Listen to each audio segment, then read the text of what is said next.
Okay masters, నా పేరు మురళీధర్రావు. నేను వనపర్తి జిల్లా సేవదల్ కన్వీనర్, తెలంగాణ నాది. నేను ఇక్కడ మౌనదయానానికి అన్ఎక్స్పెక్టెడ్గా వచ్చాను, అనుకోకుండా. ఈ ఫ్లైయర్ చూశాను ఫోన్లో. ఒక 10 నిమిషాల్లో రెడీ అయ్యి ఇక్కడికి రావడం జరిగింది. నాతో పాటు ఒక మేడం గారు వచ్చారు. మాస్టర్, మేము కర్నూలు వచ్చేసి అక్కడ ట్రైన్ ఎక్కాము. అక్కడి నుంచి మేము పిలేరు టికెట్ తీసుకున్నాము. కానీ ట్రైన్లో కూర్చున్నాను. ఫస్ట్ నేను మాస్టర్స్ రిక్వెస్ట్ చేశాను, నాకు ఎప్పుడు పోలేదు, చేతమనం తెలియదు, నాకు మీరే సహాయం చేయాలి వెళ్ళడానికి, మాస్టర్స్ ఏ ఇబ్బందులు లేకుండా అని చెప్పేసి నేను మెడిటేషన్ చేశాను ట్రైన్లో. అనుకోకుండా కలికిరి స్టాప్ వచ్చేసరికి ట్రైన్ స్లోగా అయ్యింది. నాకెందుకో డౌట్ వచ్చింది, ఇక్కడ ట్రైన్ ఆగదు అన్నారు, అక్కడ పోయి దిగి రిటర్న్ రావాలి ఇంటికి అన్నారు. కానీ సరేలేదో స్లోగా అవుతుందేమో అనుకొని చెప్పేసి వెంబడే ఆ మేడం రెడీ చేసుకొని టగటగా దిగేసాం. ఒక 20 సెకండ్లు ట్రైన్ ఆగింది. అసలు ఎందుకు ఆగింది ఏంటిదో అసలు తెలియదు. కానీ స్టేషన్లో దిగి స్టేషన్ మధ్యకు వస్తే అక్కడ స్టేషన్ మాస్టర్ బెంచ్ మీద పడుకొని ఉన్నారు. ఆయన అన్నాడు, ఈ ట్రైన్ దిగారా అంటే అవును సార్ అని చెప్పాను. ఈ ట్రైన్ ఇక్కడ ఆగదే అన్నాడు.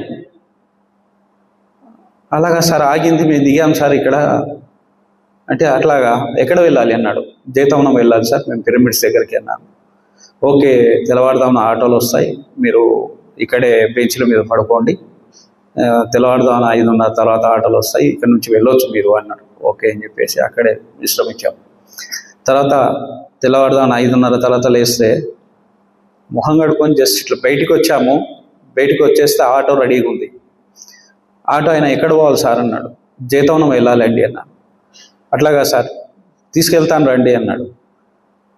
అన్న తర్వాత 150 రూపాయలు అన్నాడు. ఓకే సర్లే సార్, ఇస్తామని చెప్పాను. అయిన తర్వాత ఆయన అన్నాడు, సార్ నేను వేరే వాళ్ళని తోలుకొచ్చాను, ఇక్కడ దించాను, కానీ 10 నిమిషాలు అయ్యింది, ఎందుకో పోబుద్ది కావట్లేదు సార్, ఇక్కడనే ఉన్నాను నేను 10 నిమిషాల నుంచి అంటే. అప్పుడు నాకు అర్థమైంది, ఓహో నేను రిక్వెస్ట్ చేశాను కదా, మాస్టర్ నాకు హెల్ప్ చేస్తున్నారని. అలా ఈ క్షేత్రానికి రావడం జరిగింది. మౌన ధ్యానంలో అనుభవాలు అంటూ నాకు అంటే ఇక్కడ ఇది అనిపించాలి, అంటే పెద్దగా అనుభవాలు లేవు. కానీ ధ్యానం ఎక్కడ కూర్చున్నా కూడా చాలా అద్భుతంగా జరిగింది. చాలా అద్భుతమైన ధ్యానం చేశాము. ఏ పిరమిడ్లో కూర్చున్నా శక్తివంతం. అసలు ఈ జైతవనము ఒక అద్భుత క్షేత్రం నా దృష్టిలో. ఎందుకంటే ఇక్కడ దాదాపుగా ఇన్ని పిరమిడ్స్ ఉన్నాయి. ఏ పిరమిడ్లో చూసుకున్నా పడుకోవడానికి పిరమిడే, తినడానికి పిరమిడే.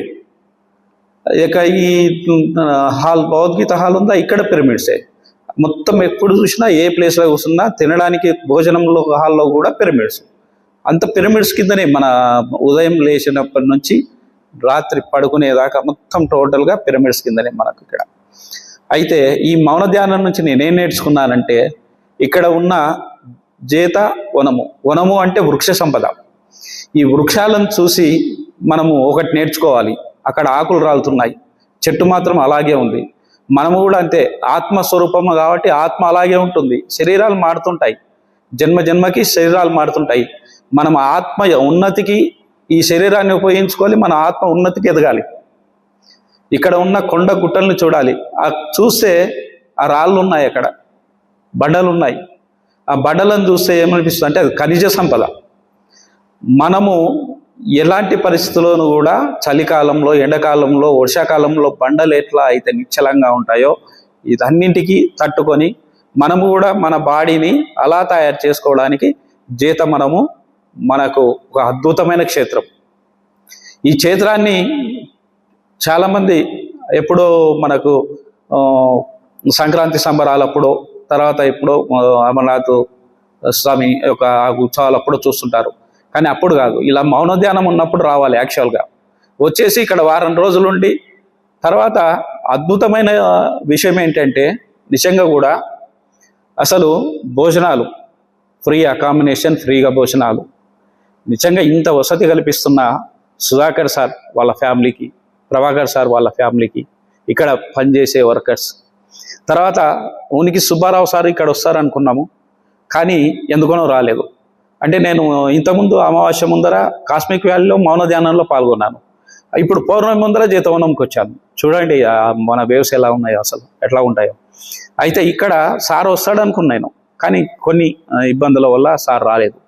కానీ సార్ రాకున్నా కూడా మనకు దీప్తి మేడం, భాగ్యలక్ష్మి మేడం, తర్వాత తేజ, వీళ్ళందరూ ఉదయము మనకు ఇంటికాడ కూడా నీళ్ళు కాగబెట్టి ఇవ్వాలంటే మన వాళ్ళకు బద్ధకం.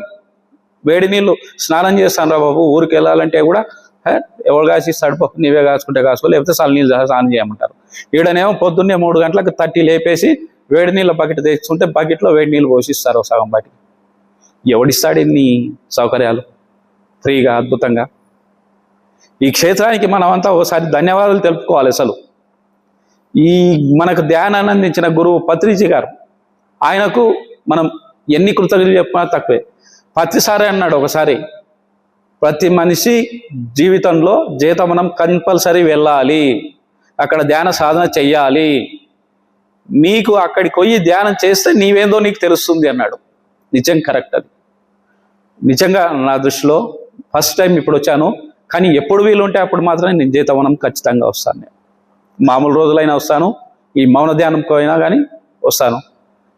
ఇంకా అసలు చెప్పాలంటే ఇక్కడ పొద్దున్నే ప్రతిసారి మ్యూజిక్ పెట్టి మనం అక్కడ కడతాల్లో ధ్యానం చేయిస్తారు, కానీ ఇక్కడ ఎవరి మ్యూజిక్ ఉండదు. ఇక్కడ ప్రకృతే మ్యూజిక్, ఆ కోయిల మ్యూజిక్, ఆ పిచ్చుకలు, మిగతా పక్షులకి అన్ని కిలకిల రావాలు చేస్తూ మనకు మ్యూజిక్ను అందిస్తున్నాయి. పొద్దున్నే ధ్యానం చేస్తుంటే ప్రకృతిలో వచ్చే మ్యూజిక్ నిజంగా చెప్పాలంటే అదేమో టేపు కాటు పెట్టు అబో పెట్టో వినాలి, కానీ ఇది సహజంగా వింటున్నాం, మనం సహజంగా జీవిస్తున్నాం. ఇలా సహజంగా మనిషి కూడా ఎప్పుడైతే జీవిస్తాడో అప్పుడే మనిషికి తన ఆత్మ ఏంటిది, తను ఎందుకు వచ్చాడు భూమి మీదకి, ఏం తెలుసుకోవడానికి వచ్చాడు అనేది విషయం అర్థమవుతోంది. ఇవన్నీ మనము ఈ జీతవనంలో తెలుసుకుంటున్నాం. కాబట్టి ఈ జీతవనానికి మనమే కాదు, మళ్ళీ వచ్చేటప్పుడు ఈ విషయాలని చెప్పేసి మనం ఒక 10 మందినైనా కానీ తోలుక రావాలి. ఇక్కడ సౌకర్యాలను వాళ్ళకు కల్పించి, ఇక్కడ మేనేజ్మెంట్ వాళ్ళకు సహకరించి మనం కూడా వీళ్ళతో పాటు స్పాటిస్ఫై అయ్యి ఇక్కడ మనం వర్క్ చేస్తున్నాం. పొద్దున్నే ఒక 2 గంటలు సేవ పేరు మీద సేవ చేయిస్తున్నారు.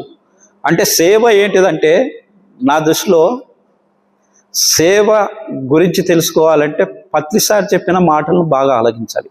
సేవ చేస్తే నీకేమొస్తుంది? సేవలో కూడా అద్భుతమైన విషయాలు తెలుసుకోవచ్చు మనం ఇక్కడ సేవ చేస్తుంటే. ఆ 2 గంటలు సేవ చేస్తే నీవేంటిది, నీవు ఎందుకు సేవ చేయాలి? సేవ చేయడానికి కారణం ఏంటి? నీకు ఫుడ్ ఇస్తున్నారు, పొద్దున ఒక రకం ఫుడ్ ఇస్తున్నారు, మధ్యాహ్నం జ్యూస్ ఇస్తున్నారు, నైట్కు ఇవి పెడుతున్నారు, మితాహారం పెడుతున్నారు.